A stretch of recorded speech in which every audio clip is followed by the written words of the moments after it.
नमस्कार. पुष्पाच खमंग किचनमध्ये आपले खूप खूप स्वागत. आज आपण बनवणार आहोत पारंपरिक आणि जबरदस्त चविष्ट खमंग पाटवडी आणि झणझणीत वड्यांचा रस्सा. घरगुती साहित्य वापरून बनणारी ही खमंग डिश चपाती, भाकरी किंवा भातासोबत अप्रतिम लागते. ही एक पारंपरिक रेसिपी आहे. पिढ्यानपिढ्या चालत आलेली ही रेसिपी. कोणत्याही शुभकार्याच्या गारव्यासाठी ह्या वड्या आवर्जून बनवल्या जातात. त्यासाठी लागणारे साहित्याची यादी सोबत दिली आहे. पाटवडीसाठी बेसन 1 वाटी, तेल 2 टेबलस्पून, मोहरी, जिरे, हिंग, हळद, चवीनुसार मीठ, 4 मिरच्या, कोथिंबीर, थोडंसं खोवलेलं खोबरं आणि रश्श्यासाठी मध्यम आकाराचा कांदा, सुकं खोबऱ्याचं खीस, आले अर्धा इंच, लसूण 4-5 पाकळ्या, घरगुती तिखट, गरम मसाला, तेल 2 टेबलस्पून, चहा जिरे अर्धा टीस्पून, मीठ चवीनुसार, कोथिंबीरीच्या काड्या. प्रथम वाटण बनवायला घेऊ. मिक्सरच्या भांड्यात 7-8 लसणाच्या पाकळ्या, किसलेलं सुकं खोबरं आणि 4 हिरव्या मिरच्या तोडून, जिरे 1 टेबलस्पून, कोथिंबीरीच्या 10-12 काड्या हे वाटून घ्यायचं आहे आणि ते थोडंसं दरदरा असं वाटून घ्यायचं आहे. हे बघा, हे असं वाटण तयार झालं आहे. याचा खूप छान खमंग सुवास येत आहे. आता 1 वाटी बेसन पीठ आपण चाळणीतून चाळून घेऊया. यातील गुठळ्या, कचरा या चाळल्यामुळे निघून जातो. तसेच या पिठामध्ये थोडी हवा भरली जाते आणि पिठातला हलकेपणा येतो. आता बेसन एका मोठ्या बाउलमध्ये घेऊन यामध्ये अर्धी वाटी पाणी घालून हँड बीटरच्या साहाय्याने किंवा चमच्याच्या साहाय्याने थोडे थोडे बेसनचे पीठ यामध्ये घालत गाठी मोडून पाण्यात मिक्स करून त्याची स्लरीसारखी पातळ पेस्ट बनवायची. ना घट्ट ना पातळ, व्हिडिओमध्ये दाखवल्याप्रमाणे करून घ्यायचे आहे.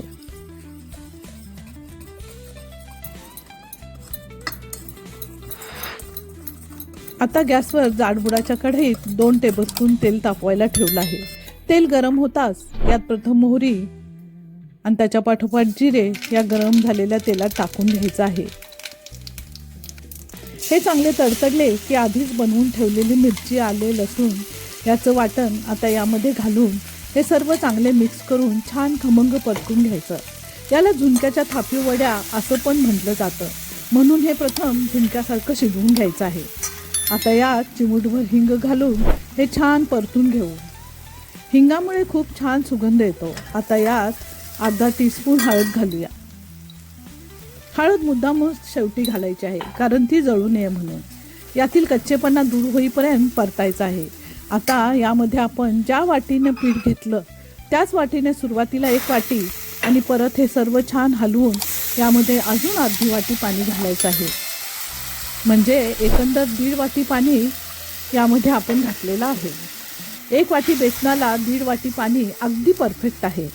आता यामध्ये चवीनुसार मीठ घालून हे चांगलं ढवळून घ्यायचं आणि हे अगदी चांगले उकळी येऊपर्यंत उकळून घ्यायचं आहे. आता अगोदरच आपण बनवून ठेवलेली बेसन पिठाची पातळ स्लरी एका हाताने या मिश्रणात हळूहळू सोडायची आणि दुसऱ्या हातातील चमच्याच्या साहाय्याने हे मिश्रण एकसारखे ढवळत राहायचे.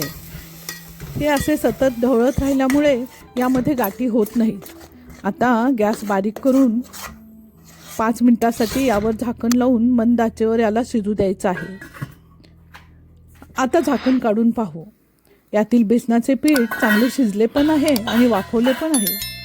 चमचा यामध्ये फिरवताना अतिशय मुलायम असं फिलिंग येते. म्हणजे हे मिश्रण एकदम परफेक्ट तयार झाले आहे. अशा सोप्या आणि खमंग रेसिपीसाठी पुष्पाच खमंग किचनला सबस्क्राईब करा.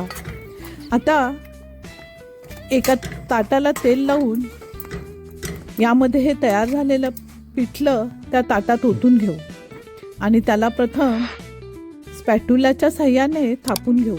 कारण हे गरम असल्यामुळे हाताने करता येणार नाही.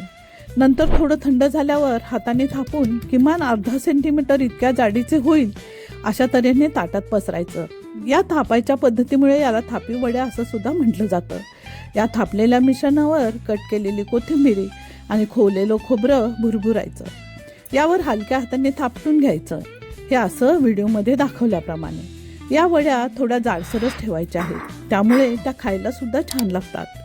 ताटातील हे थापलेलं मिश्रण आता बऱ्यापैकी थंड होत आले आहे. ते आपण सुरीच्या साहाय्याने शंकरपाळीच्या आकारात किंवा तुम्हाला ज्या पद्धतीने आवडते त्या आकारामध्ये त्या कट करून घ्यायच्या. शंकरपाळीपेक्षा मोठ्या आकारामध्ये कट करायच्या. ही पहा किती सुंदर, किती छान मऊ मुलायम अशी ही वडी दिसत आहे. ही वडी इतक्या जाडीची असावी. आता रश्श्याची तयारी करायला घेऊ. मिक्सरच्या भांड्यात आलं, लसूण, खोबरं आणि कोथिंबीर हे वाटायला घ्यायचं. पहा, याची कशी छान पेस्ट तयार झाली आहे. आता गॅसवर जाडबुडाच्या कढईत 2 टेबलस्पून खोबऱ्याचे तेल तापायला ठेवले आहे. या ठिकाणी तुम्ही कोणतेही तुमच्या आवडीप्रमाणे तेल घेऊ शकता. आता हे गरम झाले की यात अर्धा टीस्पून शहाजिरे घालून ते तडतडली की यामध्ये मध्यम आकारात कट करून घेतलेला कांदा घालून त्याला परतायचा आहे. दरम्यान गॅस मध्यम आचेवर ठेवायचा आहे. कांदा सोनेरी रंगाचा झाला की यामध्ये कोथिंबीर टाकून घेऊ. हा कांदा परतत असताना कोथिंबीर टाकल्यामुळे ह्या रश्श्याचा स्वाद वाढतो. आता यामध्ये अगोदरच वाटून घेतलेलं आलं, लसूण, खोबरं, कोथिंबीर यांचं वाटण या कांद्यावर घालूया आणि त्यातील सर्व कच्चेपणा जाऊपर्यंत चांगलं परतून घेऊया.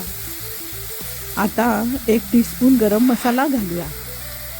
अगोदर वाटून घेतलेलं वाटण आणि हा गरम मसाला यामुळे याची चव खूपच छान होते.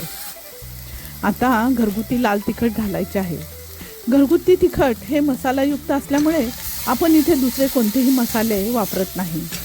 आता हे छान परतून घेऊ. यामध्ये 2 ग्लास पाणी ओतून घेऊ. यामध्ये वर कट केलेल्या वड्या सोडायच्या आहेत. त्यामुळे आता जरी हे पाणी जास्त वाटलं तर शिजल्यानंतर तसा हा रस्सा चांगला दाटसर होईल आणि चांगली उकळी येऊ द्यायची. रस्सा तुम्हाला किती पातळ किंवा दाटसर पाहिजे त्यानुसार तुम्ही पाणी कमी जास्त करू शकता. आता खूपच चवदार होतो. आता यामध्ये चवीनुसार मीठ घालायचं आहे. अगोदर आपण वड्यामध्ये मीठ आहे त्यामुळे तुम्ही चव बघून मीठ टाकू शकता. आता करून घेतलेल्या वड्या वेगळ्या ताटात काढून घेतल्यावर उरलेले साईडचे तुकडे या रश्श्यामध्ये आपण घालणार आहोत. 4-5 वड्या देखील तोडून टाकला तरी काही हरकत नाही. आता गॅसवरील कढईतील आपल्या रश्श्याचं मिश्रण चांगलं उकळत आहे आणि त्यातील वड्यांचे तुकडे सुद्धा छान शिजताना दिसत आहेत. खूपच खमंग सुगंध येऊ लागला आहे. ही एक पारंपरिक रेसिपी आहे. पिढ्यानपिढ्या चालत आलेली रेसिपी आहे. या वड्या आणि वड्यांचा रस्सा खूपच रुचकर लागतो. भात, भाकरी, चपातीसोबत खूपच आवडीने खाल्ले जाते. वड्या अशात सुद्धा खायला खूप छान लागतात. या वड्यापासून बनवलेला रस्सा तर मटणच्या रश्श्यालाही टक्कर देणाऱ्या चवीचा असतो. या आणि अशा साध्या सोप्या रेसिपी पाहण्यासाठी पुष्पाज खमंग किचनला लाईक, शेअर, सबस्क्राईब नक्की करा.